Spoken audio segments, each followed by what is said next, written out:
एक गांव में एक बूढ़ी औरत रहती थी। वह बहुत ही गरीब थी, क्योंकि गलियों में घूमकर थोड़ा बहुत काम ढूंढ लेती और उसी से अपना पेट पालती थी। एक दिन माई गली से जा रही थी। रास्ते में उसे एक पुरानी चक्की पड़ी मिली। चक्की बिल्कुल बेकार सी लग रही थी। उस पर धूल जमी थी और कोई उसे इस्तेमाल नहीं करता था।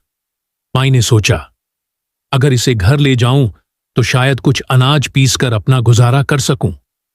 वह बड़ी मुश्किल से चक्की को उठाकर अपने झोपड़े में ले आई। रात को जब उसने चक्की में थोड़े से गेहूं डाले और घुमाना शुरू किया तो अचानक चक्की अपने आप चलने लगी। माई डर गई, लेकिन तभी चक्की से आवाज आई, डरो मत माई, मैं जादुई चक्की हूं, तुम जो चाहोगी मैं वहीं पीस दूंगी। माई बहुत हैरान हुई। उसने धीरे से कहा, अगर ऐसा है तो थोड़ा आटा पीस दो, मुझे बहुत भूख लगी है। चक्की ने तुरंत ढेर सारा आटा निकाल दिया। माई की आंखों में खुशी के आंसू आ गए। उस दिन उसने पेट भरकर खाना खाया।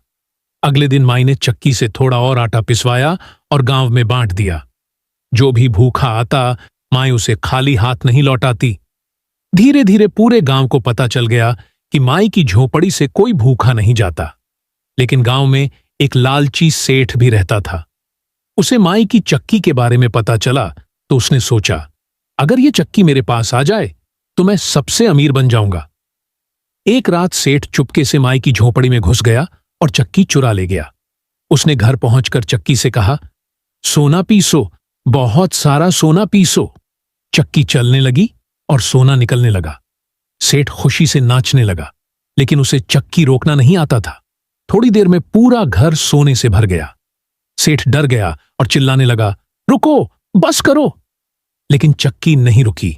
आखिरकार सेठ अपनी गलती समझ गया और चक्की लेकर माई के पास भागा। उसने माई के पैरों में गिरकर माफी मांगी। माई ने चक्की से कहा, बस करो।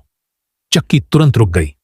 माई ने सेठ से कहा, बेटा, लालच का फल हमेशा बुरा होता है। जरूरत में जो मिले उसी में खुश रहना चाहिए। सेठ को अपनी गलती का एहसास हुआ। उसने माई से माफी मांगी और गांव के गरीबों की मदद करने लगा।